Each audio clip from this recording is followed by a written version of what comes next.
Welcome back to my YouTube channel. So ಈ ಒಂದು ವಿಡಿಯೋದಲ್ಲಿ ನಿಮಗೆ payback period, net present value ಮತ್ತೆ ಅಕೌಂಟಿಂಗ್ ರೇಟ್ ಆಫ್ ರಿಟರ್ನ್ಸ್ ನ ಯಾವ ತರ ಕ್ಯಾಲ್ಕುಲೇಷನ್ಸ್ ನ ಮಾಡೋದನ್ನ ತಿಳಿಸ್ಕೊಡ್ತೀನಿ. ಸೊ ಯಾವಾಗ ಕ್ಯಾಶ್ ಇನ್ಫ್ಲೋ ಏನು ಅಂತಾನೆ ಕೊಟ್ಟಿಲ್ಲ ಅಂದ್ರೆ ನೀವು ಹೇಗೆ ಆನ್ಸರ್ಸ್ ಅನ್ನ ಮಾಡಬೇಕಾಗುತ್ತೆ ಅನ್ನೋದನ್ನ ನಾನು ನಿಮಗೆ ಈ ಒಂದು ವಿಡಿಯೋದಲ್ಲಿ ತಿಳಿಸ್ಕೊಡ್ತೀನಿ. ಸೊ ಇದು ಕ್ವಶನ್ಸ್ ಬಂದು 2023 ಕ್ವಶನ್ ಪೇಪರ್ ಅಲ್ಲಿ ಕೇಳಿರ್ತಕ್ಕಂಥ ಒಂದು ಸೆಕ್ಷನ್ ಸಿ ಸಂಬಂಧಪಟ್ಟ ಕ್ವಶನ್. ಏನಿದೆಯಪ್ಪ ಕ್ವಶನ್ಸ್ ಅಲ್ಲಿ ಅಂತ ಹೇಳಿದ್ರೆ ನೋಡಿ, BR Limited is considering two mutually exclusive projects X and Y. B limited ಎರಡು ಮ್ಯೂಚುವಲ್ ಪ್ರಾಜೆಕ್ಟ್ಸ್ ಅನ್ನ ಕನ್ಸಿಡರ್ ಮಾಡಿದ್ದಾರೆ. ಅದು ಪ್ರಾಜೆಕ್ಟ್ ಎಕ್ಸ್ ಮತ್ತೆ ಪ್ರಾಜೆಕ್ಟ್ ವೈ ಅಂತ ಹೇಳಿದ್ದಾರೆ. The details are given below. ಅದಕ್ಕೆ ಸಂಬಂಧಪಟ್ಟ ಡೀಟೇಲ್ಸ್ ಅನ್ನ ಕೊಟ್ಟಿದ್ದಾರೆ. ಕ್ಯಾಶ್ ಇನ್ಫ್ಲೋ ಅಂತ ಕೊಟ್ಟಿದ್ದಾರೆ. ನೋಡಿ ಕ್ಯಾಶ್ ಇನ್ಫ್ಲೋ ಇಸ್ ಗಿವನ್. ಯಾವ ತರ ಕ್ಯಾಶ್ ಇನ್ಫ್ಲೋ ಅಂತ ಹೇಳಿದಾರ? ಸೊ ಬಿಫೋರ್ ಡಿಪ್ರಿಸಿಯೇಷನ್ ಬಿಫೋರ್ ಟ್ಯಾಕ್ಸಾ, ಅಥವಾ ಬಿಫೋರ್ ಡಿಪ್ರಿಸಿಯೇಷನ್ ಆಫ್ಟರ್ ಟ್ಯಾಕ್ಸಾ, ಅಥವಾ ಆಫ್ಟರ್ ಡಿಪ್ರಿಸಿಯೇಷನ್ ಆಫ್ಟರ್ ಟ್ಯಾಕ್ಸಾ ಏನಾದ್ರು ಹೇಳಿದಾರ? ಏನು ಹೇಳಿಲ್ಲ. ಹೇಳಿಲ್ಲ ಅಂದ್ರೆ ಕ್ಯಾಶ್ ಇನ್ಫ್ಲೋ ಯಾವುದು ಅಂತ ಹೇಳಿಲ್ಲ ಅಂದ್ರೆ, ಸೊ ನಿಮಗೆ ಗೊತ್ತಿರಬೇಕು, ಯಾವಾಗ್ಲೂ ಕೂಡ ಕ್ಯಾಶ್ ಇನ್ಫ್ಲೋ ಏನು ಕೊಟ್ಟಿಲ್ಲ ಅಂದ್ರೆ ಅಸ್ಯೂಮ್ ಮಾಡ್ಕೊಳ್ಳಿ, ಯಾವಾಗ್ಲೂ ಕೂಡ profit before depreciation after tax ಇದೆ ಅಂತ ಅರ್ಥ. ಯಾವಾಗ ಕ್ಯಾಶ್ ಇನ್ಫ್ಲೋ ಯಾವುದು ಅಂತ ಕ್ವಶನ್ ಅಲ್ಲಿ ಸ್ಪೆಸಿಫಿಕ್ ಆಗಿ ಮೆನ್ಷನ್ ಮಾಡಿಲ್ಲ, ಬರೀ ಕ್ಯಾಶ್ ಇನ್ಫ್ಲೋ ಅಂತ ಹೇಳಿದಾರೆ ಅಷ್ಟೇ. ಅದು ಯಾವುದು ಅಂತ ಹೇಳಿಲ್ಲ ಅಂದ್ರೆ ಅಸ್ಯೂಮ್ ಮಾಡ್ಕೊಳ್ಳಿ, ಆ ಒಂದು ಕ್ಯಾಶ್ ಇನ್ಫ್ಲೋ ಯಾವಾಗ್ಲೂ ಕೂಡ ಬಿಫೋರ್ ಡಿಪ್ರಿಸಿಯೇಷನ್ ಆಫ್ಟರ್ ಟ್ಯಾಕ್ಸೇ ಇರುತ್ತೆ. ಇದು ಗೊತ್ತಿರಬೇಕು. ಕ್ಯಾಶ್ ಇನ್ಫ್ಲೋ ಕೊಟ್ಟಿಲ್ಲ ಅಂದ್ರೆ ಅದು ಯಾವಾಗ್ಲೂ ಕೂಡ ಬಿಫೋರ್ ಡಿಪ್ರಿಸಿಯೇಷನ್ ಆಫ್ಟರ್ ಟ್ಯಾಕ್ಸೇ ಇರುತ್ತೆ ಅಂತ ಅರ್ಥ. ಸೊ ನಮ್ಗೆ ಇಯರ್ 5 ವರ್ಷ ಕೊಟ್ಟಿದ್ದಾರೆ. Project X cash inflow amount ಕೊಟ್ಟಿದ್ದಾರೆ 20,000, 40,000, 60,000, 90,000, 1,20,000. ಈ ಅಮೌಂಟ್ ಏನಪ್ಪಾ ಅಂತ ಹೇಳಿದ್ರೆ ಎಂತ ಕ್ಯಾಶ್ ಇನ್ಫ್ಲೋ ಅಂದ್ರೆ ಬಿಫೋರ್ ಡಿಪ್ರಿಸಿಯೇಷನ್ ಆಫ್ಟರ್ ಟ್ಯಾಕ್ಸ್ ಅಂತ. ದೆನ್ ಪ್ರಾಜೆಕ್ಟ್ ವೈ ಬಂದು 1,20,000 ಇದೆ, 80 ಇದೆ, 40 ಇದೆ, 20,000, 20,000 ಕೊಟ್ಟಿದ್ದಾರೆ. 5 ವರ್ಷದ ಕ್ಯಾಶ್ ಇನ್ಫ್ಲೋ ಕೊಟ್ಟಿದ್ದಾರೆ. ಕ್ವಶನ್ ಅಲ್ಲಿ ಕ್ಯಾಶ್ ಇನ್ಫ್ಲೋ ಯಾವುದು ಅಂತ ಹೇಳಿಲ್ಲ. ಸೊ ಯಾವುದು ಹೇಳಿಲ್ಲ ಅಂತ ಹೇಳಿದ್ರೆ ನೀವು ಯಾವಾಗ್ಲೂ ಕೂಡ profit before depreciation after tax ಇದೆ ಅಂತಾನೆ ಅಸ್ಯೂಮ್ ಮಾಡ್ಕೋಬೇಕಾಗತ್ತೆ. ಅಂಡ್ ವರ್ಜಿನಲ್ ಇನ್ವೆಸ್ಟ್ಮೆಂಟ್ ಕೊಟ್ಟಿದ್ದಾರೆ each project. This the most important. Each project ಅಂದ್ರೆ ಪ್ರಾಜೆಕ್ಟ್ ಎಕ್ಸ್ ಮತ್ತೆ ಪ್ರಾಜೆಕ್ಟ್ ವೈ ಎರಡು ಪ್ರಾಜೆಕ್ಟ್ ನ ಒರಿಜಿನಲ್ ಕಾಸ್ಟ್ ಎಷ್ಟಿದೆಯಪ್ಪ ಅಂತ ಹೇಳಿದ್ರೆ 1,40,000 ಒರಿಜಿನಲ್ ಇನ್ವೆಸ್ಟ್ಮೆಂಟ್. ಒರಿಜಿನಲ್ ಕಾಸ್ಟ್ 1,40,000 ಇದೆ. ಈಚ್ ಪ್ರಾಜೆಕ್ಟ್ ಎಕ್ಸ್ ಮತ್ತೆ ವೈ ಎರಡು ಕೂಡ 1,40,000 ಒರಿಜಿನಲ್ ಇನ್ವೆಸ್ಟ್ಮೆಂಟ್ ಇದೆ ಅಂತ. Present value factor 10%. ನೋಡಿ ಪಿ ವಿ ಫ್ಯಾಕ್ಟರ್ಸ್ ಕೊಟ್ಟಿದ್ದಾರೆ 10%. ಅವರೇ ಕ್ವಶನ್ಸ್ ಅಲ್ಲಿ ಕೊಟ್ಟಿರ್ತಾರೆ. ಸೊ ಪಿ ವಿ ಫ್ಯಾಕ್ಟರ್ ಕೊಟ್ಟಿದ್ದಾರೆ ಅಂದ್ರೆ ಇಲ್ಲ ನೀವು ಎನ್ ಪಿ ವಿ ಮಾಡೋಕೆ ಹೇಳಿರ್ತಾರೆ, ಇಲ್ಲಾಂದ್ರೆ ಪ್ರಾಫಿಟಬಿಲಿಟಿ ಇಂಡೆಕ್ಸ್ ಅನ್ನ ಮಾಡಬೇಕು ಅಂತ ಕ್ವಶನ್ಸ್ ಅಲ್ಲಿ ಹೇಳಿರ್ತಾರೆ. ಸೊ ನೋಡ್ಕೊಳ್ಳಿ, P V factor for 5 years 10% ಹಂಗೆ 5 years ಅವರೇ ಹೇಳಿದ್ದಾರೆ. ಸೊ 5 ವರ್ಷ ಕೊಟ್ಟಿದ್ದಾರೆ. First year P V factor ಬಂದು 0.909, second year 0.826, third year 0.751, fourth year 0.683, fifth year ಬಂದು 0.621 ಕ್ಯಾಶ್ ಇನ್ಫ್ಲೋ ಕೊಟ್ಟಿದ್ದಾರೆ. ನಮ್ಗೆ ಹೇಳಿದರೆ ಕಾಂಪ್ಯೂಟ್ ಏನೇನು ಕಾಂಪ್ಯೂಟ್ ಮಾಡ್ಬೇಕಂದ್ರೆ, ಒಂದು ಪೇ ಬ್ಯಾಕ್ ಪೀರಿಯಡ್ PBP ನ ಕ್ಯಾಲ್ಕುಲೇಷನ್ಸ್ ಮಾಡಬೇಕು, ನೆಟ್ ಪ್ರೆಸೆಂಟ್ ವ್ಯಾಲ್ಯೂ ಕ್ಯಾಲ್ಕುಲೇಷನ್ ಮಾಡಬೇಕು, and accounting rate of returns ಅನ್ನ ಕ್ಯಾಲ್ಕುಲೇಷನ್ಸ್ ಅನ್ನ ಮಾಡಬೇಕಾಗತ್ತೆ. ಸೊ ಇದು ಕ್ವಶನ್ಸ್ ಅಲ್ಲಿ ಇರ್ತಕ್ಕಂಥ ಇನ್ಫಾರ್ಮೇಶನ್.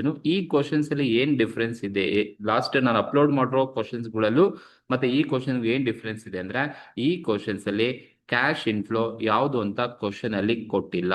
ಯಾವಾಗ ಕ್ವಶನ್ ಅಲ್ಲಿ ಕ್ಯಾಶ್ ಇನ್ಫ್ಲೋ ಯಾವುದು ಅಂತ ಕೊಟ್ಟಿಲ್ಲ ಅಂದ್ರೆ, ಸೊ ನೀವು ಅಸ್ಯೂಮ್ ಮಾಡ್ಕೋಬೇಕು ಯಾವಾಗ್ಲೂ ಕೂಡ cash inflow before depreciation after tax. ಯಾವಾಗ ಅವರು ಏನು ಹೇಳಿಲ್ಲ, ಕ್ವಶನ್ಸ್ ಅಲ್ಲಿ ಕ್ಯಾಶ್ ಇನ್ಫ್ಲೋ ಯಾವುದು ಅಂತ ಹೇಳಿಲ್ಲ ಅಂದ್ರೆ, ಸೊ ನೀವು ಡೈರೆಕ್ಟ್ ಆಗಿ ಮಾಡ್ಬೋದು ಅಂತ ಅರ್ಥ.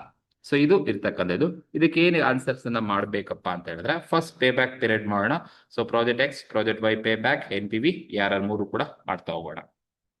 ಕ್ಯಾಶ್ ಇನ್ಫ್ಲೋ ಯಾವುದು ಅಂತ ಹೇಳಿಲ್ಲ ಅಂದ್ರೆ ನೀವು pay back period, net present value, profitability index ಅನ್ನ ಡೈರೆಕ್ಟ್ ಆಗಿ ನೀವು ಆನ್ಸರ್ಸ್ ಅನ್ನ ಮಾಡ್ಬೋದು. ಎಕ್ಸೆಪ್ಟ್ ERR ಬಿಟ್ಟು ಬೇರೆ ಎಲ್ಲಾ ಟೆಕ್ನಿಕ್ ನ ನೀವು ಡೈರೆಕ್ಟ್ ಆಗಿ ಆನ್ಸರ್ ಮಾಡ್ಬೋದು. ಈಗ ಮೊದಲನೇ ಟೆಕ್ನಿಕ್ ಬಂದು ಪೇ ಬ್ಯಾಕ್ ಪೀರಿಯಡ್ ಅನ್ನ ಕ್ಯಾಲ್ಕುಲೇಷನ್ಸ್ ಅನ್ನ ಮಾಡ್ತಾ ಇದ್ದೀನಿ. ಸೊ ಪ್ರಾಜೆಕ್ಟ್ ಎಕ್ಸ್ ಗೆ ಸೊ ನಮಗೆ ಕ್ವಶನ್ಸ್ ಅಲ್ಲಿ 5 ವರ್ಷ ಕೊಟ್ಟಿದ್ದಾರೆ. ಸೊ ಹಾಗಾಗಿ ನಾನು ಫಸ್ಟ್ 5 ವರ್ಷ ತಗೊಳ್ತೀನಿ. So 5 years is given. So 5 years cash inflow project X ಮಾತ್ರನೇ ತಗೋಬೇಕು. ನೋಡಿ 5 ವರ್ಷನು ಕ್ಯಾಶ್ ಇನ್ಫ್ಲೋ ಎಷ್ಟಿದೆಯಪ್ಪ ಅಂದ್ರೆ, ಫಸ್ಟ್ ಇಯರ್ 20,000 ಇದೆ, ಫಸ್ಟ್ ಇಯರ್ 20,000, ಸೆಕೆಂಡ್ ಇಯರ್ 40,000 ಇದೆ second year, and third year ಬಂದು 60,000 ಕೊಟ್ಟಿದ್ದಾರೆ, ಫೋರ್ತ್ ಇಯರ್ 90,000 ಕೊಟ್ಟಿದ್ದಾರೆ, ಅಂಡ್ ಲಾಸ್ಟ್ ಇಯರ್ ಬಂದು 1,20,000 ನಮಗೆ ಕ್ಯಾಶ್ ಇನ್ಫ್ಲೋ ಕೊಟ್ಟಿದ್ದಾರೆ. ಸೊ ನೋಡಿ, ಕ್ಯಾಶ್ ಇನ್ಫ್ಲೋ ಯಾವುದು ಅಂತ ಹೇಳಿಲ್ಲ ಅಂದ್ರೆ ನೀವು ಡೈರೆಕ್ಟ್ ಆಗಿ ತಗೊಳ್ಳಿ, ಕ್ಯಾಶ್ ಇನ್ಫ್ಲೋ ಅಂತಾನೆ ತಗೊಳ್ಳಿ, ಡೈರೆಕ್ಟ್ ಆಗಿ ಮಾಡ್ಬೋದು. ಅಂದ್ರೆ profit before depreciation after tax ಇದೆ ಅಂತ ಅರ್ಥ. ಸೊ ನಮಗೆ ಪೇ ಬ್ಯಾಕ್ ಪೀರಿಯಡ್ ಅನ್ನ ಮಾಡಬೇಕು ಅಂದ್ರೆ ಈ ಕೊಟ್ಟಿರೋ ಕ್ಯಾಶ್ ಇನ್ಫ್ಲೋನ ನೀವು ಏನ್ ಮಾಡಬೇಕು ಅಂತ ಹೇಳಿದ್ರೆ, ನೋಡಿ 5 ವರ್ಷನೂ ಕ್ಯಾಶ್ ಇನ್ಫ್ಲೋ ಒಂದೇ ಅಮೌಂಟ್ ಇದ್ರೆ ಸೊ ನೀವು ಡೈರೆಕ್ಟ್ ಆಗಿ ಆನ್ಸರ್ಸ್ ಅನ್ನ ಮಾಡ್ಬೋದು. ಯಾವಾಗ 5 ವರ್ಷನೂ ಕ್ಯಾಶ್ ಇನ್ಫ್ಲೋ ಒಂದೇ ಅಮೌಂಟ್ ಇಲ್ಲ, ಬೇರೆ ಬೇರೆ ಇದೆ, ಒಂದು ವರ್ಷಕ್ಕಿಂತ ವರ್ಷ ಬೇರೆ ಬೇರೆ ಅಮೌಂಟ್ ಇದೆ ಅಂತ ಹೇಳಿದ್ರೆ ನೀವು ಕ್ಯುಮ್ಯುಲೇಟಿವ್ ಅನ್ನೇ ಮಾಡಬೇಕಾಗುತ್ತೆ. ಸೊ ಕ್ಯುಮ್ಯುಲೇಟಿವ್ ಕ್ಯಾಶ್ ಇನ್ಫ್ಲೋ ಮಾಡ್ಕೋಬೇಕು. ಸೊ ಹಾಗಾಗಿ ನೀವು ಫಸ್ಟ್ ಕಾಲಮ್ ಇಯರ್ ತಗೊಳ್ಳಿ, ಆಮೇಲೆ cash inflow that is profit before depreciation after tax, and last column ಒಂದು ಕ್ಯುಮ್ಯುಲೇಟಿವ್ ಕ್ಯಾಶ್ ಇನ್ಫ್ಲೋ. ಈ ಕ್ಯುಮ್ಯುಲೇಟಿವ್ ಮಾಡ್ಬೇಕಾದ್ರೆ ನೋಡಿ ಹೇಗ್ ಮಾಡಬೇಕು, ಎಲ್ಲಿವರೆಗೂ ನೀವು ಮಾಡಬೇಕು ಅಂದ್ರೆ ನೀವು ಫುಲ್ ಬೇಕಾದ್ರೂ ಮಾಡ್ಬೋದು, ಬಟ್ ಫುಲ್ ನೀವು ಮಾಡೋ ಅವಶ್ಯಕತೆ ಇಲ್ಲ. ಸೊ ನೀವು ಕ್ಯುಮ್ಯುಲೇಟಿವ್ ಮಾಡ್ಬೇಕಾದ್ರೆ ಸೊ ಆ ಒಂದು ಪ್ರಾಜೆಕ್ಟ್ ನ ಒರಿಜಿನಲ್ ಇನ್ವೆಸ್ಟ್ಮೆಂಟ್ ಎಷ್ಟಿದೆ ಅಂತ ಒಂದ್ಸಲಿ ನೋಡ್ಕೊಳ್ಳಿ. ಸೊ ಇಲ್ಲಿ ಒರಿಜಿನಲ್ ಇನ್ವೆಸ್ಟ್ಮೆಂಟ್ ಆ ಒಂದು ಪ್ರಾಜೆಕ್ಟ್ ಎಕ್ಸ್ ಆಗಲಿ ಪ್ರಾಜೆಕ್ಟ್ ವೈ ಆಗಲಿ ಎರಡು ಕೂಡ 1,40,000 ಇರ್ತಕ್ಕಂಥದ್ದು. ಸೊ ಹಾಗೆ ನಾನು ಕ್ಯುಮ್ಯುಲೇಟಿವ್ ಮಾಡ್ತೀನಿ ಅಂದ್ರೆ ನೋಡಿ, ಫಸ್ಟ್ ಇಯರ್ ಎಷ್ಟಿದೆ 20,000 ಇದೆ, ಫಸ್ಟ್ ಇಯರ್ 20,000 ಆಗಿ ತಗೊಂಡೆ. ಈ ಫಸ್ಟ್ ಇಯರ್ 20,000ಗೆ ನೀವೇನ್ ಮಾಡಿ, ಸೆಕೆಂಡ್ ಇಯರ್ ಅಲ್ಲಿ ಎಷ್ಟು ಅಮೌಂಟ್ ಇದೆ ನೋಡಿ. ಸೊ ಈ ಫಸ್ಟ್ ಇಯರ್ 20,000ಗೆ ಸೆಕೆಂಡ್ ಇಯರ್ ಅಲ್ಲಿ 20,000 ಇದೆ, 20,000 ಆಡ್ ಮಾಡಿ. ಸೊ 20,000ಗೆ ಆಡ್ 40,000 ಆಡ್ ಮಾಡಿದ್ರೆ ಎಷ್ಟಾಯ್ತು, 60,000 ಆಯ್ತು ಸೆಕೆಂಡ್ ಇಯರ್ ಕ್ಯುಮ್ಯುಲೇಟಿವ್. ಈ ಸೆಕೆಂಡ್ ಇಯರ್ 60,000ಗೆ ನೆಕ್ಸ್ಟ್ ಥರ್ಡ್ ಇಯರ್ ಎಷ್ಟಿದೆ 60,000 ಇದೆ, ಆಡ್ ಮಾಡಿ. ಸೆಕೆಂಡ್ ಇಯರ್ ಅಮೌಂಟ್ ಕ್ಯುಮ್ಯುಲೇಟಿವ್ ಅಮೌಂಟ್ಗೆ ಥರ್ಡ್ ಇಯರ್ ಕ್ಯಾಶ್ ಇನ್ಫ್ಲೋನ ಆಡ್ ಮಾಡಿದ್ರೆ 1,20,000 ನಮಗೆ ಕ್ಯಾಶ್ ಇನ್ಫ್ಲೋ ಸಿಗುತ್ತೆ ಥರ್ಡ್ ಇಯರ್. ಈ 1,20,000 ಥರ್ಡ್ ಇಯರ್ ಕ್ಯುಮ್ಯುಲೇಟಿವ್ಗೆ ನೆಕ್ಸ್ಟ್ ನೀವು 90,000 ಫೋರ್ತ್ ಇಯರ್ ಅಲ್ಲಿ ಏನಿದೆ ಅದನ್ನ ಆಡ್ ಮಾಡಿ. ಸೊ 1,20,000 ಪ್ಲಸ್ 90,000 ನೀವು ಆಡ್ ಮಾಡಿದ್ರೆ ನಿಮ್ಗೆ ಎಷ್ಟು ಬರುತ್ತಪ್ಪ ಅಂತ ಹೇಳಿದ್ರೆ 2,10,000 ನಿಮ್ಗೆ ಕ್ಯಾಶ್ ಇನ್ಫ್ಲೋ ಬರುತ್ತೆ. ನೋಡಿ ಈಗ ನಿಮ್ಮ ಕ್ಯಾಶ್ ಇನ್ಫ್ಲೋ ಎಷ್ಟಿದೆ ಟೋಟಲ್ ಅಂದ್ರೆ 2,10,000 ಬಂತು. ಬಟ್ ನೀವು ಒರಿಜಿನಲ್ ಇನ್ವೆಸ್ಟ್ಮೆಂಟ್ ಅನ್ನ ನೋಡಿದ್ರೆ ಯಾವುದೇ ಒಂದು ಪ್ರಾಜೆಕ್ಟ್ ನ ಒರಿಜಿನಲ್ ಇನ್ವೆಸ್ಟ್ಮೆಂಟ್ ಎಷ್ಟಿದೆ ಅಷ್ಟು ಅಮೌಂಟ್ ಕ್ಯುಮ್ಯುಲೇಟಿವ್ ಬರಬೇಕು. ಇಲ್ಲ ಅದಕ್ಕಿಂತ ಜಾಸ್ತಿ ಬಂದ್ರೆ ನೀವು ನೆಕ್ಸ್ಟ್ ಕ್ಯಾಶ್ ಇನ್ಫ್ಲೋನ ಮಾಡ್ಲಿ. ಒರಿಜಿನಲ್ ಇನ್ವೆಸ್ಟ್ಮೆಂಟ್ 1,40,000 ಇದ್ದು ಕ್ಯಾಶ್ ಇನ್ಫ್ಲೋ ಅದಕ್ಕಿಂತ ಜಾಸ್ತಿ ಹೋದ್ರೆ ನೀವು ಅಲ್ಲೇ ಸ್ಟಾಪ್ ಮಾಡ್ಕೊಳ್ಳಿ. ಸೊ ಈಗ ನಂತರ ಕ್ಯಾಶ್ ಇನ್ಫ್ಲೋ ಎಷ್ಟು ಬಂದಿಯಪ್ಪ ಅಂದ್ರೆ 2,10,000 ಕ್ಯಾಶ್ ಇನ್ಫ್ಲೋ ಬಂದಿದೆ. ಬಟ್ ನನ್ನ ಒರಿಜಿನಲ್ ಇನ್ವೆಸ್ಟ್ಮೆಂಟ್ ಇರೋದು 1,40,000 ಮಾತ್ರ. ಸೊ ಹಾಗಾಗಿ ಒರಿಜಿನಲ್ ಇನ್ವೆಸ್ಟ್ಮೆಂಟ್ ಏನ್ ಅಮೌಂಟ್ ಇದೆ ಅಷ್ಟು ಬರಬೇಕು. ಇಲ್ಲ ಅದಕ್ಕಿಂತ ಜಾಸ್ತಿ ಬಂದ್ರೆ ಅಲ್ಲೇ ನೀವು ಸ್ಟಾಪ್ ಮಾಡಿ, ಮುಂದೆ ಕ್ಯುಮ್ಯುಲೇಟಿವ್ ಅನ್ನ ಮಾಡಬೇಡಿ. ಸೊ ಮಾಡಿದ್ರು ಕೂಡ ಏನು ಪ್ರಾಬ್ಲಮ್ಸ್ ಇಲ್ಲ, ಬಟ್ ಕನ್ಫ್ಯೂಸ್ ಮಾಡ್ಕೊಳ್ಳೋದು ಬೇಡ. ಆನ್ಸರ್ಸ್ ಅನ್ನ ಮಾಡಬೇಕಾದ್ರೆ ನೀವು ಒರಿಜಿನಲ್ ಇನ್ವೆಸ್ಟ್ಮೆಂಟ್ ಅನ್ನ ಒಂದ್ಸಲ ನೋಡ್ಕೋಬೇಕು. ಕ್ಯುಮ್ಯುಲೇಟಿವ್ ಮಾಡಬೇಕಾದ್ರೆ ಅಷ್ಟು ಅಮೌಂಟ್ ಬಂತ, ಅದಕ್ಕಿಂತ ಜಾಸ್ತಿ ಅಮೌಂಟ್ ಬಂದ ಅಲ್ಲೇ ನೀವು ಸ್ಟಾಪ್ ಮಾಡಿ. ಈಗ ನಾನು 4 ವರ್ಷ ಕ್ಯುಮ್ಯುಲೇಟಿವ್ ಮಾಡ್ಕೊಂಡ್ ಬಂದಾಗ 4ನೇ ವರ್ಷ ನನಗೆ 2,10,000 ಬಂತು. ಸೊ ಒರಿಜಿನಲ್ ಇನ್ವೆಸ್ಟ್ಮೆಂಟ್ ಇರೋದು 1,40,000, ಬಟ್ ಕ್ಯುಮ್ಯುಲೇಟಿವ್ ಮಾಡಿದಾಗ 2,10,000 ಬಂತು, ಅದಕ್ಕಿಂತ ಜಾಸ್ತಿ ಬಂತು, ನಾನು ಅಲ್ಲಿಗೆ ಸ್ಟಾಪ್ ಮಾಡ್ತೀನಿ. ಸೊ ಈಗ ನೀವು ಪೇ ಬ್ಯಾಕ್ ಪೀರಿಯಡ್ ಅನ್ನ ಮಾಡಬೇಕಾದ್ರೆ ಯಾವ ತರ ನೀವು ಆನ್ಸರ್ಸ್ ಅನ್ನ ಮಾಡ್ಬೇಕಪ್ಪ ಅಂದ್ರೆ, ಪೇ ಬ್ಯಾಕ್ ಪೀರಿಯಡ್ ಈಕ್ವಲ್ಸ್ ನೋಡಿ, ಪೇ ಬ್ಯಾಕ್ ಪೀರಿಯಡ್ ಅನ್ನ ಮಾಡಬೇಕಾದ್ರೆ ಸೊ ಈಗ ನನ್ನ ಒರಿಜಿನಲ್ ಇನ್ವೆಸ್ಟ್ಮೆಂಟ್ ಗಿನ ಜಾಸ್ತಿ ಬಂದಿರೋದು 4ನೇ ವರ್ಷ. 4ನೇ ವರ್ಷ ಬಂದಿದೆ ಅಂದ್ರೆ ನೀವು ಆ 4ನೇ ವರ್ಷದ ಹಿಂದಿನ ವರ್ಷ ಎಷ್ಟಿದೆ ಆ ವರ್ಷ ತಗೋಬೇಕು. ಹಿಂದಿನ ವರ್ಷ ಯಾವುದು, ಥರ್ಡ್ ಇಯರ್. ಸೊ ನಿಮ್ಮ ಒರಿಜಿನಲ್ ಇನ್ವೆಸ್ಟ್ಮೆಂಟ್ ಗಿನ ಜಾಸ್ತಿ ಹೋಗುತ್ತಲ್ಲ ಅಲ್ಲಿಗೆ ಸ್ಟಾಪ್ ಮಾಡಿ, ಅದರ ಹಿಂದಿನ ವರ್ಷ ತಗೋಬೇಕು. ಹಿಂದಿನ ವರ್ಷ ಅಂದ್ರೆ ಈಗ 4ನೇ ವರ್ಷ 2,10,000 ಬಂದಿದ್ರೆ ಇದು ಹಿಂದಿನ ವರ್ಷ ಅಂದ್ರೆ ಥರ್ಡ್ ಇಯರ್. ಥರ್ಡ್ ಇಯರ್ ಅಲ್ಲಿ ನನಗೆ ಆಲ್ರೆಡಿ ಕ್ಯಾಶ್ ಇನ್ಫ್ಲೋ ಬಂದ್ಬಿಟ್ಟಿದೆ. ಎಷ್ಟು, 1,20,000 ನನಗೆ ಕ್ಯಾಶ್ ಇನ್ಫ್ಲೋ ಆಲ್ರೆಡಿ ಬಂದ್ಬಿಟ್ಟಿದೆ. ಹಾಗಾಗಿ ಪೇ ಬ್ಯಾಕ್ ಪೀರಿಯಡ್ ಈಕ್ವಲ್ಸ್ ನಾವು ತಗೋಬೇಕಾದ್ರೆ 3 years. 3 year plus 3 year plus ನೋಡಿ, ಥರ್ಡ್ ಇಯರ್ ಅಲ್ಲಿ ನನಗೆ ಆಲ್ರೆಡಿ 1,20,000 ಬಂದಿದೆ, ಬಟ್ ನನ್ನ ಒರಿಜಿನಲ್ ಇನ್ವೆಸ್ಟ್ಮೆಂಟ್ ಇರೋದು 1,40,000.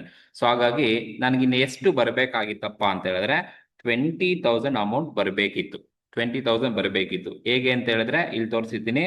ನನ್ನ ಒರಿಜಿನಲ್ ಇನ್ವೆಸ್ಟ್ಮೆಂಟ್ ಇರೋದು 1,40,000, ಬಟ್ ನನ್ನ ಒರಿಜಿನಲ್ ಇನ್ವೆಸ್ಟ್ಮೆಂಟ್ ಇರೋದು 1,40,000 ಮೈನಸ್ ನನಗೆ ಥರ್ಡ್ ಇಯರ್ ಬಂದಿರತಕ್ಕಂಥದ್ದು 1,20,000 ಮಾತ್ರ ಬಂದಿದೆ. ಸೊ ಹಾಗಾಗಿ ನನಗೆ ಇನ್ನೆಷ್ಟು ಬರಬೇಕಿತ್ತಪ್ಪ ಅಂತ ಹೇಳಿದ್ರೆ 20,000 ಬರಬೇಕಿತ್ತು. So that pay back period ಅನ್ನು ತಗೋಬೇಕಾದ್ರೆ 3 ಇಯರ್ಸ್, 3ನೇ ವರ್ಷದಲ್ಲಿ 1,20,000 ಬಂದಿದೆ. ಸೊ ಹಾಗಾಗಿ 3ನೇ ವರ್ಷ 1,20,000 ಬಂದಿದೆ ಅಂದ್ರೆ ಥರ್ಡ್ ಇಯರ್ ಅಲ್ಲಿ 1,20,000 ಇದೆ ಅಂತ ಅರ್ಥ. ನನ್ನ ಒರಿಜಿನಲ್ ಇನ್ವೆಸ್ಟ್ಮೆಂಟ್ 1,40,000 ಇರ್ತಕ್ಕಂಥದ್ದು. ಇನ್ನೆಷ್ಟು ಬರಬೇಕು, ಡಿವೈಡೆಡ್ ಬೈ ನೀವು ಈಗ ಆಕ್ಚುಲ್ ಆಗಿ 4ನೇ ವರ್ಷ ಎಷ್ಟು ಬಂದಿರೋದು ನೋಡ್ಕೊಳ್ಳಿ, 90,000 ಬಂದಿರೋದು. So divided by 90,000.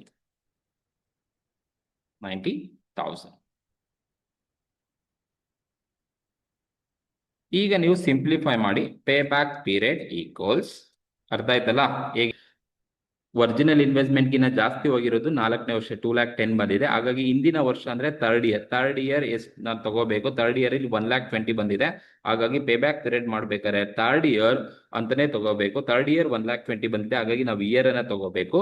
Plus third year ಅಲ್ಲಿ 1,20,000 ಬಂದಿದೆ, ಬಟ್ ಒರಿಜಿನಲ್ ಇನ್ವೆಸ್ಟ್ಮೆಂಟ್ ಇರೋದು 1,40,000. ಸೊ ಹಾಗಾಗಿ ಒರಿಜಿನಲ್ ಇನ್ವೆಸ್ಟ್ಮೆಂಟ್ 1,40,000 ನಲ್ಲಿ ಥರ್ಡ್ ಇಯರ್ ಬಂದಿರೋ ಅಮೌಂಟ್ ಅನ್ನ ಮೈನಸ್ ಮಾಡ್ಕೊಂಡ್ರೆ ಇನ್ನ ನನಗೆ 20,000 ಬರಬೇಕಿತ್ತು. ಫೋರ್ತ್ ಇಯರ್ ನನಗೆ ಬೇಕಾಗಿದ್ದು ಬರೀ 20,000 ಮಾತ್ರನೇ ಬೇಕಾಗಿದ್ದು. ಹಾಗಾಗಿ 20,000 ಬೇಕಾಗಿತ್ತು.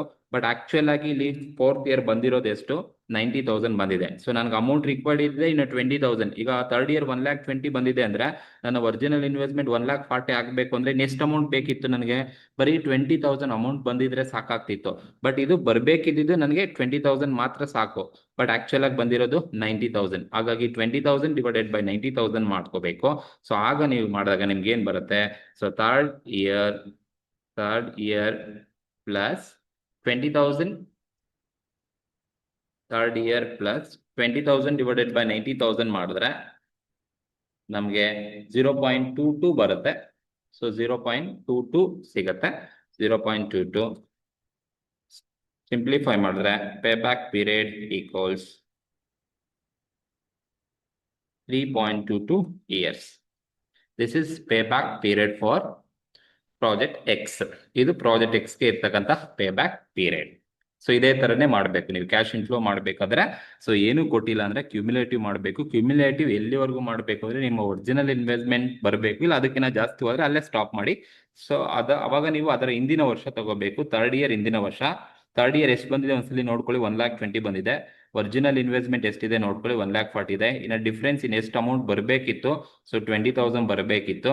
ಡಿವೈಡೆಡ್ ಬೈ ಬಂದಿರೋದು 4ನೇ ವರ್ಷ ಎಷ್ಟು ಬಂದಿರುತ್ತೆ ಅದನ್ನ ನೋಡ್ಕೋಬೇಕು. 4ನೇ ವರ್ಷ ಬಂದಿರೋದು 90,000. ಸೊ 90,000 ಡಿವೈಡ್ ಮಾಡಿದ್ರೆ 0.22 ಬರುತ್ತೆ.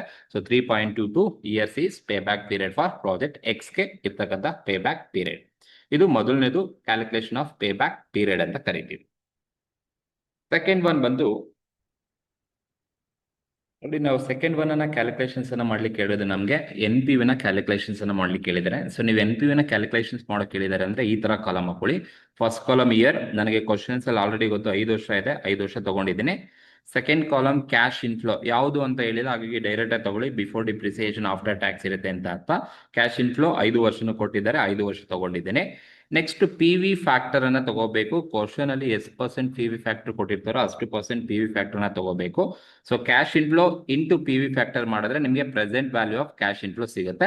ಈಗ ಕ್ವಶನ್ಸ್ ಅಲ್ಲಿ PV ಫ್ಯಾಕ್ಟರ್ ಎಷ್ಟು ಕೊಟ್ಟಿದಾರಪ್ಪ ಅಂತ ನೋಡಿದ್ರೆ ನೋಡಿ, present value factor 10% for 5 years. 5 version PV factor ಕೊಟ್ಟಿದ್ದಾರೆ ನೋಡಿ. ಸೊ ಈ 5 ವರ್ಷನು ಆಯಾ ವರ್ಷ ಇರ್ತಕ್ಕಂಥ PV ಫ್ಯಾಕ್ಟರ್ ನ ತಗೋಬೇಕು. ಸೊ PV ಫ್ಯಾಕ್ಟರ್ 10% ಕೊಟ್ಟಿದ್ದಾರೆ.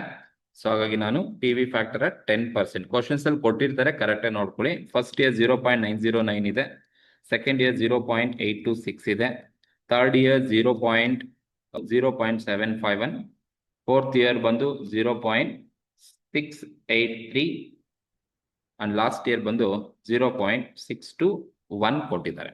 ಸೊ ಇದು PV ಫ್ಯಾಕ್ಟರ್ ಕ್ವಶನ್ಸ್ ಅಲ್ಲೇ ಕೊಟ್ಟಿರ್ತಾರೆ, ನೋಡ್ಕೊಂಡು ಕರೆಕ್ಟ್ ಆಗಿ ತಗೊಳ್ಳಿ. ಸೊ PV ಫ್ಯಾಕ್ಟರ್ ಅನ್ನು, ಸೊ ಇದು NPV ಮಾಡ್ಬೇಕಾದ್ರೆ ಇಯರ್ ಕ್ಯಾಶ್ ಇನ್ಫ್ಲೋ ಅವರೇ ಕೊಟ್ಟಿರ್ತಾರೆ, PV ಫ್ಯಾಕ್ಟರ್ ಅವರೇ ಕೊಟ್ಟಿರ್ತಾರೆ, ತಗೊಳ್ಳಿ.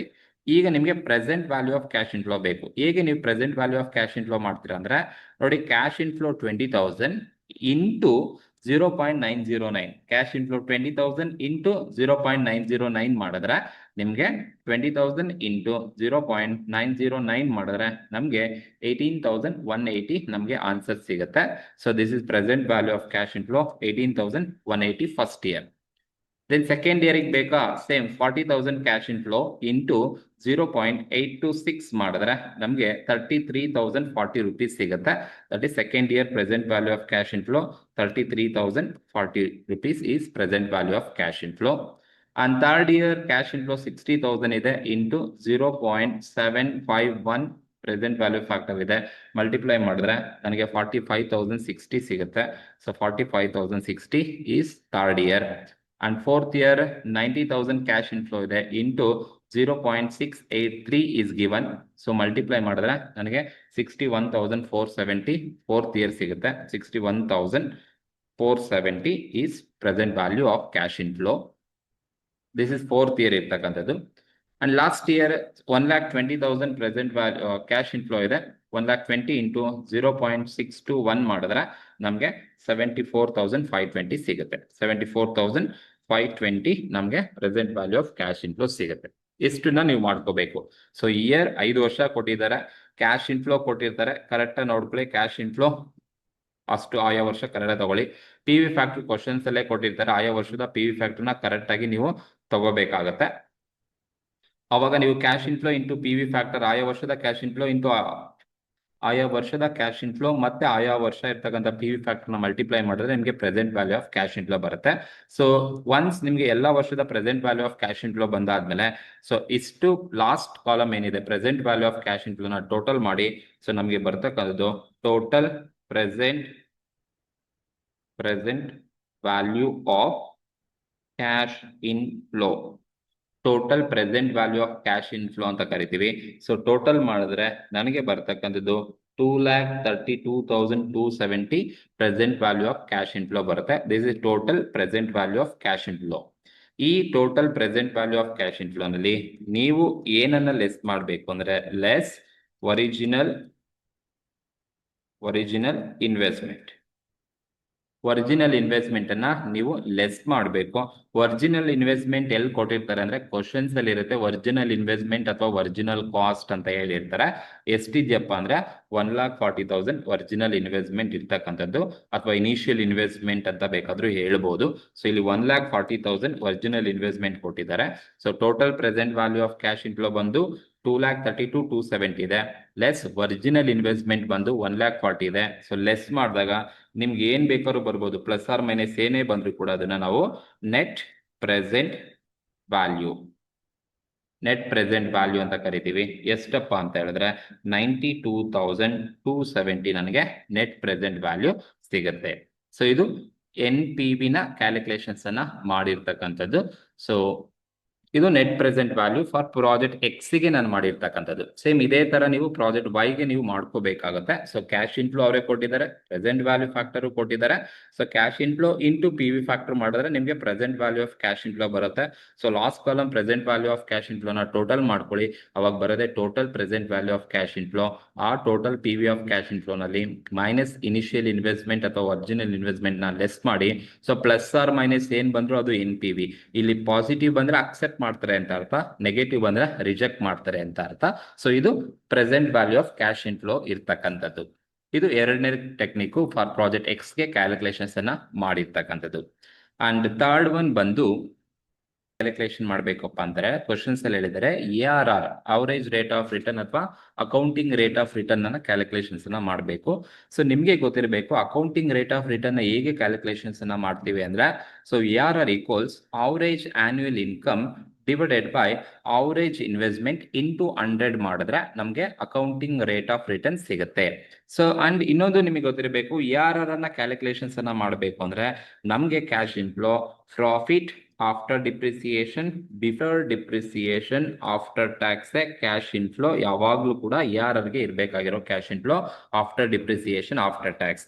ಬಟ್ ಕ್ವಶನ್ ಅಲ್ಲಿ ಕ್ಯಾಶ್ ಇನ್ಫ್ಲೋ ಯಾವುದು ಅಂತಾನು ಹೇಳಿಲ್ಲ. ಯಾವುದು ಅಂತ ಹೇಳಿಲ್ಲ ಅಂದ್ರೆ ಅಸ್ಯೂಮ್ ಮಾಡ್ಕೋಬೇಕು ಯಾವಾಗ್ಲೂ ಕೂಡ ಬಿಫೋರ್ ಡಿಪ್ರಿಸಿಯೇಷನ್ ಆಫ್ಟರ್ ಟ್ಯಾಕ್ಸ್ ಇರುತ್ತೆ.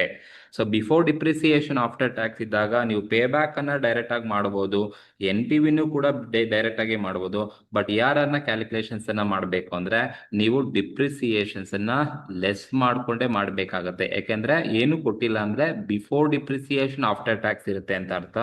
ಬಟ್ ARR ನ ಕ್ಯಾಲ್ಕುಲೇಷನ್ಸ್ ಅನ್ನ ಮಾಡಬೇಕು ಅಂದ್ರೆ ಆಫ್ಟರ್ ಡಿಪ್ರಿಸಿಯೇಷನ್ ಆಫ್ಟರ್ ಟ್ಯಾಕ್ಸ್ ಬೇಕಾಗುತ್ತೆ. So after depreciation after tax ಅನ್ನ ನೀವು ಫಸ್ಟ್ ಫೈಂಡ್ ಔಟ್ ಮಾಡಿಕೊಂಡು ಆಮೇಲೆ ನೀವು ARR ನ ಮಾಡಬೇಕಾಗುತ್ತೆ.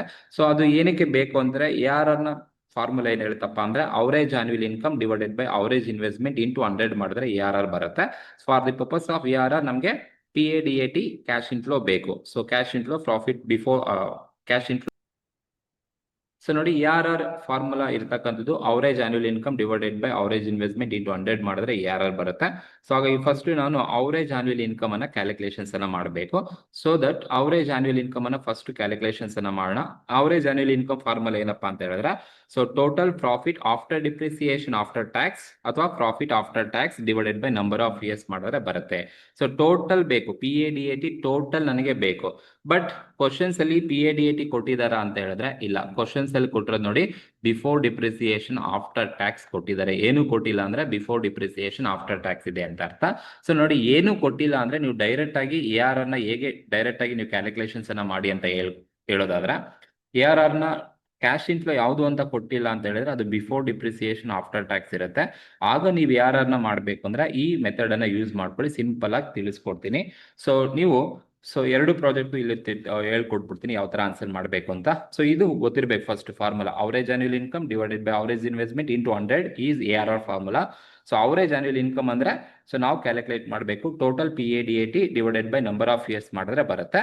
ಸೊ ನನಗೆ ಕ್ವಶನ್ಸ್ ಅಲ್ಲಿ PADAT ಕೊಟ್ಟಿಲ್ಲ. ಸೊ ಟೋಟಲ್ ನಾವು ತಗೋಬೇಕಾದ್ರೆ ಡೈರೆಕ್ಟ್ ಆಗಿ ನಾನು total cash in flow total ತಗೊಳ್ಳಿ.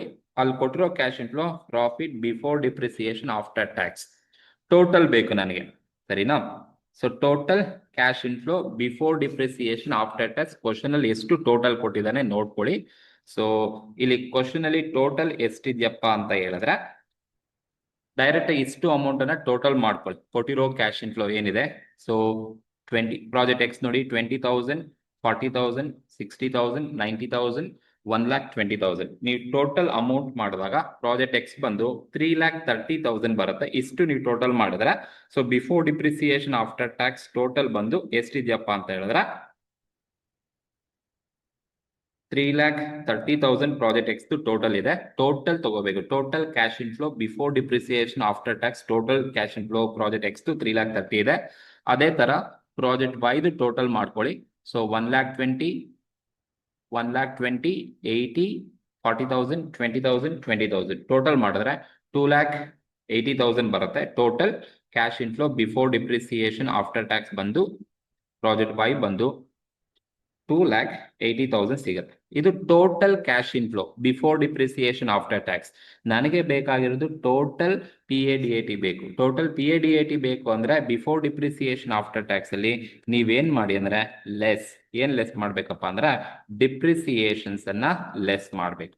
ಸೊ ಡಿಪ್ರಿಸಿಯೇಷನ್ ಲೆಸ್ ಮಾಡಬೇಕು ಅಂದ್ರೆ ನಿಮ್ಗೆ ಕ್ವಶನ್ ಅಲ್ಲಿ ಡಿಪ್ರಿಸಿಯೇಷನ್ ಕೊಟ್ಟಿರಬೇಕು. ಇಲ್ಲ ಅಂದ್ರೆ ನೀವು ಡಿಪ್ರಿಸಿಯೇಷನ್ ಕ್ಯಾಲ್ಕುಲೇಷನ್ಸ್ ಅನ್ನ ಮಾಡ್ಕೋಬೇಕಾಗತ್ತೆ.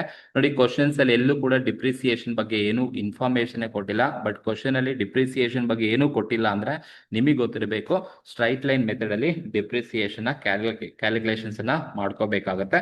ಸೊ ಹಾಗಾಗಿ ಡಿಪ್ರಿಸಿಯೇಷನ್ ಹೇಗೆ ಕ್ಯಾಲ್ಕುಲೇಷನ್ಸ್ ಅನ್ನ ಮಾಡ್ಕೋಬೇಕಪ್ಪ ಅಂತ ಹೇಳಿದ್ರೆ, ಸೊ ಡಿಪ್ರಿಸಿಯೇಷನ್ ಈಕ್ವಲ್ಸ್ ಫಾರ್ಮುಲಾ ಏನಪ್ಪಾ ಅಂದ್ರೆ original investment minus scrap value ಅಥವಾ ಸಾಲ್ವೇಜ್ ವ್ಯಾಲ್ಯೂ ಸ್ಕ್ರಾಪ್ ವ್ಯಾಲ್ಯೂ ಅಥವಾ ರೆಸಿಡಿಯಲ್ ವ್ಯಾಲ್ಯೂ ಅಂತ ಕರಿತೀವಿ, ಡಿವೈಡೆಡ್ ಬೈ ನಂಬರ್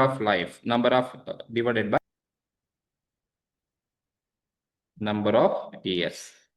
ಸೊ ಈಗ ಒರಿಜಿನಲ್ ಇನ್ವೆಸ್ಟ್ಮೆಂಟ್ ಎಷ್ಟಿದೆಯಪ್ಪ ಅಂದ್ರೆ ಪ್ರಾಜೆಕ್ಟ್ ಎಕ್ಸ್ ಆಗಲಿ ಪ್ರಾಜೆಕ್ಟ್ ವೈ ಆಗಲಿ ಎರಡೂ ಕೂಡ ಒರಿಜಿನಲ್ ಇನ್ವೆಸ್ಟ್ಮೆಂಟ್ ಒಂದೇ ಇರೋದು 1,40,000. ನಮ್ಗೆ ಆಲ್ರೆಡಿ ಕ್ವಶನ್ ಅಲ್ಲಿ ಗೊತ್ತು. ಸೊ ಒರಿಜಿನಲ್ ಇನ್ವೆಸ್ಟ್ಮೆಂಟ್ 1,40,000 ಇದೆ. ಸ್ಕ್ರಾಪ್ ವ್ಯಾಲ್ಯೂ ಕ್ವಶನ್ ಅಲ್ಲಿ ಎಲ್ಲೂ ಕೊಟ್ಟೇ ಇಲ್ಲ. Salvage value, scrap value, residual value ಕೊಟ್ಟಿಲ್ಲ. ಹಾಗಾಗಿ 0 ಇದೆ ಅಂತ ಅರ್ಥ. So divided by number of years ಅಂತ ಹೇಳಿದ್ರೆ ಕ್ವಶನ್ ಅಲ್ಲಿ ಯೂಶಲ್ ಆಗಿ ಎಷ್ಟು ವರ್ಷ ಕೊಟ್ಟಿದಾರಪ್ಪ? 5 ಇಯರ್ಸ್ ಕೊಟ್ಟಿದ್ದಾರೆ.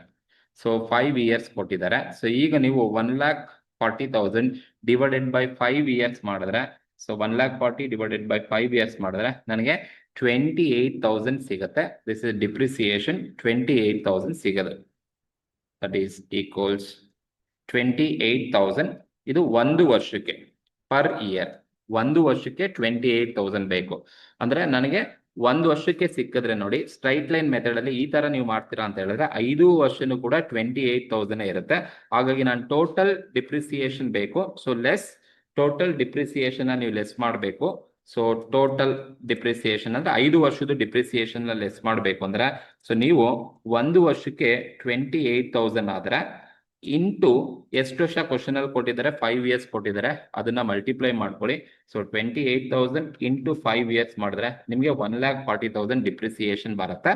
ಸೊ ಡೈರೆಕ್ಟ್ ಆಗಿ 1,40,000 ಅನ್ನ ತಗೊಳ್ಳಿ ಡಿಪ್ರಿಸಿಯೇಷನ್ 1,40,000. ಸೊ ಈ ತರ ನೀವು ಬೇಕಾದ್ರೂ ನೀವು ಆನ್ಸರ್ಸ್ ಅನ್ನ ಮಾಡ್ಬೋದು. ಅಲ್ಲ ನೀವು ಕಾಲಮ್ ಹಾಕೊಂಡು ಮಾಡ್ತೀವಿ ಅಂತ ಹೇಳಿದ್ರೆ ಕೂಡ ಆ ತರನಾದ್ರೂ ಮಾಡ್ಬೋದು. ಬಟ್ ಸಿಂಪಲ್ ಆಗಿ ಏನು ಕ್ವಶನ್ಸ್ ಅಲ್ಲಿ ಕ್ಯಾಶ್ ಇನ್ಫ್ಲೋ ಕೊಟ್ಟಿಲ್ಲ ಅಂದ್ರೆ ನೀವು ಈ ತರ ಬೇಕಾದ್ರೆ ಆನ್ಸರ್ಸ್ ಅನ್ನ ಮಾಡ್ಬೋದು. ಈಗ ಟೋಟಲ್ ಕ್ಯಾಶ್ ಇನ್ಫ್ಲೋ ಕೊಟ್ಟಿದ್ರು, profit before depreciation after tax full total ಮಾಡ್ಕೊಂಡೆ ಪ್ರಾಜೆಕ್ಟ್ ಎಕ್ಸ್ ಪ್ರಾಜೆಕ್ಟ್ ವೈ. ಅದೇ ತರ ನಾನೇನ್ ಲೆಸ್ ಮಾಡ್ಬೇಕು ಅಂದ್ರೆ ಟೋಟಲ್ ಡಿಪ್ರಿಸಿಯೇಷನ್, ಟೋಟಲ್ ಅಂದ್ರೆ 5 ವರ್ಷದ ಡಿಪ್ರಿಸಿಯೇಷನ್ ನಾನು ಟೋಟಲ್ ಮಾಡಿ ಲೆಸ್ ಮಾಡಬೇಕು. ಸೊ ಹಾಗಾಗಿ 5 ವರ್ಷದ ಡಿಪ್ರಿಸಿಯೇಷನ್ ಲೆಸ್ ಮಾಡಬೇಕು ಅಂದ್ರೆ 1 ವರ್ಷದ ಡಿಪ್ರಿಸಿಯೇಷನ್ ನನಗೆ ಕ್ವಶನ್ಸ್ ಅಲ್ಲಿ ಕೊಟ್ಟಿರಬೇಕು. ಸೊ 1 ವರ್ಷದ ಡಿಪ್ರಿಸಿಯೇಷನ್ ನಾವು ಫೈಂಡ್ ಔಟ್ ಮಾಡಿದ್ವಿ. Original investment 1,40,000, number of years 5 years, divide ಮಾಡಿದ್ರೆ 1 ವರ್ಷಕ್ಕೆ 28,000 ಬಂತು. ದಿಸ್ ಇಸ್ 1 ವರ್ಷಕ್ಕೆ 28,000.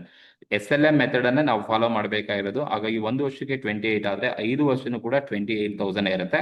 ಸೊ ನಾನು ಡೈರೆಕ್ಟ್ ಆಗಿ 28,000 ಡಿಪ್ರಿಸಿಯೇಷನ್ 1 ವರ್ಷ ಇಂಟು 5 ವರ್ಷಕ್ಕೆ ಮಲ್ಟಿಪ್ಲೈ ಮಾಡಿದ್ರೆ ನನಗೆ 1,40,000 ಡಿಪ್ರಿಸಿಯೇಷನ್ ಬಂತು. ಈಗ ನೀವು total cash inflow before depreciation after tax ಅಲ್ಲಿ 3,30,000 ಪ್ರಾಜೆಕ್ಟ್ ಎಕ್ಸ್ ಅಲ್ಲಿ ಇದೆ, 2,80,000 ವೈ ಅಲ್ಲಿ ಇದೆ. ಇದರಲ್ಲಿ ಲೆಸ್ ಟೋಟಲ್ ಡಿಪ್ರಿಸಿಯೇಷನ್ ಲೆಸ್ ಮಾಡಿದ್ರೆ ನಿಮ್ಗೆ ಬರ್ತಕ್ಕಂಥದ್ದು total profit after depreciation after tax, ಅಥವಾ ಇದನ್ನ ನಾವು ಟೋಟಲ್ ಪ್ರಾಫಿಟ್ ಆಫ್ಟರ್ ಟ್ಯಾಕ್ಸ್ ಅಂತ ಕರಿತೀವಿ. ಈಗ ಲೆಸ್ ಮಾಡಿ 3,30,000 ನಲ್ಲಿ 1,40,000 ಹೋದ್ರೆ 1,90,000 ಪ್ರಾಜೆಕ್ಟ್ ಎಕ್ಸ್ ಅಲ್ಲಿ ಬರುತ್ತೆ. 2,80,000 ನಲ್ಲಿ 1,40,000 ಹೋದ್ರೆ 1,40,000 ಪ್ರಾಜೆಕ್ಟ್ ವೈ ಅಲ್ಲಿ ಬರುತ್ತೆ. ಇದು ಟೋಟಲ್ PADAT ಅಂತ ಕರಿತೀವಿ. ಕ್ಯಾಶ್ ಇನ್ಫ್ಲೋ ಏನು ಕೊಟ್ಟಿಲ್ಲ ಅಂದ್ರೆ ನೀವು ಈ ತರ ಮಾಡಿದ್ರೆ ಬೇಗ ಆನ್ಸರ್ಸ್ ಅನ್ನ ಮಾಡ್ಬೋದು ಅಂಡ್ ಈಸಿ ಕೂಡ ಇರುತ್ತೆ. ಯಾವುದೇ ತರ ಕನ್ಫ್ಯೂಸ್ ಆಗ್ಲಿಕ್ಕೆ ಹೋಗ್ಬೇಡಿ. ಬಟ್ ನೀವು ಟೋಟಲ್ ಫಸ್ಟ್ ಕೊಟ್ಟಿರೋ ಕ್ಯಾಶ್ ಇನ್ಫ್ಲೋನ ಫುಲ್ ಟೋಟಲ್ ಮಾಡ್ಕೊಳ್ಳಿ.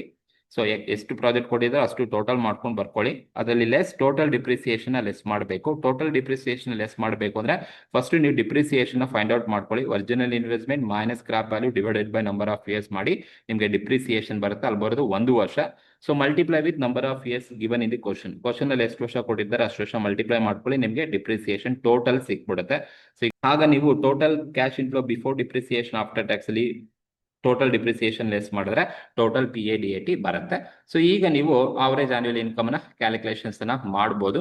ಸೊ 2 ಪ್ರಾಜೆಕ್ಟ್ ಕೂಡ ನೀವು ಆನ್ಸರ್ಸ್ ಅನ್ನ ಮಾಡಬಹುದು. ಸೊ ಈಗ ಫಸ್ಟ್ ಪ್ರಾಜೆಕ್ಟ್ ಏನಿದೆ, ಸೊ ಪ್ರಾಜೆಕ್ಟ್ ಎಕ್ಸ್ ಗೆ ಮಾಡ್ತೀನಿ ಅಂತ ಹೇಳೋದಾದ್ರೆ ಟೋಟಲ್ PADAT ಬಂದು 1,90,000 ಇದೆ. 1,90,000 divided by number of years ಬಂದು 5 ಇಯರ್ಸ್ ಇದೆ. So 5 years 1,90,000 divided by 5 years ಮಾಡಿದ್ರೆ ನನಗೆ ಅವರೇಜ್ ಆನ್ಯುವಲ್ ಇನ್ಕಮ್ ಎಷ್ಟು ಬರುತ್ತಪ್ಪ ಅಂದ್ರೆ 38,000 ಪ್ರಾಜೆಕ್ಟ್ ಎಕ್ಸ್ ಗೆ ಬರುತ್ತೆ. ದಟ್ ಈಸ್ 38,000 ಪ್ರಾಜೆಕ್ಟ್ ಎಕ್ಸ್ ಗೆ ಬರತಕ್ಕಂಥದ್ದು. 38,000 average annual income project X ಗೆ ಸಿಗುತ್ತೆ. ಸೊ ಇದೇ ತರ ನೀವು ಪ್ರಾಜೆಕ್ಟ್ ವೈಗೆ ಮಾಡ್ತೀಯ ಅಂತ ಹೇಳಿದ್ರೆ ಸೇಮ್ ಫಾರ್ಮುಲಾ. ಸೊ ನೀವು ಪ್ರಾಜೆಕ್ಟ್ ವೈಗೆ ಮಾಡಬಹುದು. ಪ್ರಾಜೆಕ್ಟ್ ವೈದು ಎಷ್ಟಿದೆಯಪ್ಪ ಅಂತ ಹೇಳಿದ್ರೆ 1,40,000 ಇದೆ. ಪ್ರಾಜೆಕ್ಟ್ ಎಕ್ಸ್ ಟೋಟಲ್ PAT ಬಂದು 1,40,000 divided by number of years ಕೂಡ ಸೇಮ್ 5 ಇಯರ್ಸ್ ಇದೆ. 5 ಇಯರ್ಸ್ ಮಾಡಿದ್ರೆ ಸೊ 1,40,000 ಡಿವೈಡೆಡ್ ಬೈ 5 ಇಯರ್ಸ್ ನಿಮ್ಗೆ ಎಷ್ಟು ಅವರೇಜ್ ಆನ್ಯುವಲ್ ಇನ್ಕಮ್ ಬರುತ್ತೆ ಅಂತ ಹೇಳಿದ್ರೆ 28,000 ಸಿಗುತ್ತೆ. 1,40,000 ಡಿವೈಡೆಡ್ ಬೈ 5 ಇಯರ್ಸ್ ಮಾಡಿದ್ರೆ 28,000 ಸಿಗುತ್ತೆ. ಇದು average annual income both project X ಇದೆ, ಪ್ರಾಜೆಕ್ಟ್ ವೈದು ಇದೆ. ಈಗ ನನಗೆ ಅವರೇಜ್ ಆನ್ಯುವಲ್ ಇನ್ಕಮ್ ಇಲ್ಲಿ ಸಿಕ್ಕಿದೆ. ಸೊ ನನಗೆ ಇನ್ನೇನ್ ಬೇಕು ಅಂದ್ರೆ ಅವರೇಜ್ ಇನ್ವೆಸ್ಟ್ಮೆಂಟ್ ಬೇಕು. ಸೊ ನಿಮಗೆ ಗೊತ್ತು ಅವರೇಜ್ ಇನ್ವೆಸ್ಟ್ಮೆಂಟ್ ಹೇಗೆ ಕ್ಯಾಲ್ಕುಲೇಷನ್ಸ್ ಅನ್ನ ಮಾಡ್ತೀರಾ ಅಂತ ಹೇಳಿದ್ರೆ ಅವರೇಜ್ ಇನ್ವೆಸ್ಟ್ಮೆಂಟ್ ಫಾರ್ಮುಲಾ ಏನಪ್ಪಾ ಅಂತ ಹೇಳಿದ್ರೆ so average investment equals original investment minus salvage value ಅಥವಾ scrap value, salvage value or scrap value divided by 2 ಮಾಡಿದ್ರೆ ಇನ್ವೆಸ್ಟ್ಮೆಂಟ್ ಸಿಗುತ್ತೆ ಡಿವೈಡೆಡ್ ಬೈ 2. ಈಗ ಒರಿಜಿನಲ್ ಇನ್ವೆಸ್ಟ್ಮೆಂಟ್ ಎಷ್ಟಿದೆಯಪ್ಪ, ಎರಡು ಪ್ರಾಜೆಕ್ಟ್ ಒರಿಜಿನಲ್ ಇನ್ವೆಸ್ಟ್ಮೆಂಟ್ ಎಷ್ಟಿದೆ ಅಂದ್ರೆ 1,40,000 ಒರಿಜಿನಲ್ ಇನ್ವೆಸ್ಟ್ಮೆಂಟ್ 1,40,000 ಇದೆ. ಸ್ಕ್ರಾಪ್ ವ್ಯಾಲ್ಯೂ ಕ್ವಶನ್ಸ್ ಅಲ್ಲಿ ಎಲ್ಲೂ ಕೊಟ್ಟಿಲ್ಲ. ಸೊ ಹಾಗಾಗಿ ಸ್ಕ್ರಾಪ್ ವ್ಯಾಲ್ಯೂ ತಗೊಳ್ಳೋ ಅವಶ್ಯಕತೆ ಇಲ್ಲ, ಝೀರೋನೇ ಇರುತ್ತೆ. ಸೊ ಡಿವೈಡೆಡ್ ಬೈ 2 ಮಾಡಿದ್ರೆ ಸೊ ನಮ್ಗೆ ಅವರೇಜ್ ಇನ್ವೆಸ್ಟ್ಮೆಂಟ್ ಬಂದು 70,000. ಅವರೇಜ್ ಇನ್ವೆಸ್ಟ್ಮೆಂಟ್ 70,000 ನಮಗೆ ಸಿಗುತ್ತೆ. ಪ್ರಾಜೆಕ್ಟ್ ಎಕ್ಸ್ದು ಕೂಡ ಅಷ್ಟೇ, ಪ್ರಾಜೆಕ್ಟ್ ವೈದು ಅಷ್ಟೇ. ಯಾಕಂದ್ರೆ ಅಲ್ಲಿ ಒರಿಜಿನಲ್ ಇನ್ವೆಸ್ಟ್ಮೆಂಟ್ ಒಂದೇ ಇರೋದ್ರಿಂದ ಸೊ ಎರಡಕ್ಕೂ ಕೂಡ ನಮಗೆ ಅವರೇಜ್ ಇನ್ವೆಸ್ಟ್ಮೆಂಟ್ 70,000 ಸಿಗುತ್ತೆ. ಸೊ ಇದು ಅವರೇಜ್ ಇನ್ವೆಸ್ಟ್ಮೆಂಟ್ ಅನ್ನ ಕ್ಯಾಲ್ಕುಲೇಷನ್ಸ್ ಅನ್ನ ಮಾಡಿರ್ತಕ್ಕಂಥದ್ದು. ಸೊ ಈಗ ನಾನು ARR ಅನ್ನ ಮಾಡಬೇಕು. ಸೊ ಪ್ರಾಜೆಕ್ಟ್ ಎಕ್ಸ್ ಮತ್ತೆ ಪ್ರಾಜೆಕ್ಟ್ ವೈಗೆ ಮಾಡ್ತೀನಿ ಅಂದ್ರೆ, ಸೊ ಫಾರ್ ಪ್ರಾಜೆಕ್ಟ್ ಎಕ್ಸ್ಗೆ ಮಾಡಿದ್ರೆ, ಪ್ರಾಜೆಕ್ಟ್ ಎಕ್ಸ್ಗೆ ಸೊ ARR ನ ನಾನು ಫಾಲೋ ಅಪ್ಲೈ ಮಾಡ್ತೀನಿ ಅಂತ ಹೇಳಿದ್ರೆ same formula. So ARR equals average annual income ಬಂದು 38,000 ಇದೆ. 38,000 ಡಿವೈಡೆಡ್ ಬೈ ಅವರೇಜ್ ಇನ್ವೆಸ್ಟ್ಮೆಂಟ್ ಬಂದು ಎಷ್ಟಿದೆಯಪ್ಪ ಅವರೇಜ್ ಇನ್ವೆಸ್ಟ್ಮೆಂಟ್ ಅಂತ ಹೇಳಿದ್ರೆ 70,000 ಕೊಟ್ಟಿದ್ದಾರೆ. So average investment 70,000, average investment 70,000 into 100 ಮಾಡಿದ್ರೆ ಸೊ ನಮಗೆ ಪ್ರಾಜೆಕ್ಟ್ ಎಕ್ಸ್ಗೆ ಎಷ್ಟು ಬರುತ್ತಪ್ಪ ಅಂತ ಹೇಳಿದ್ರೆ 38,000 divided by 70,000 into 100 you will get 54.28 ಸಿಗುತ್ತೆ.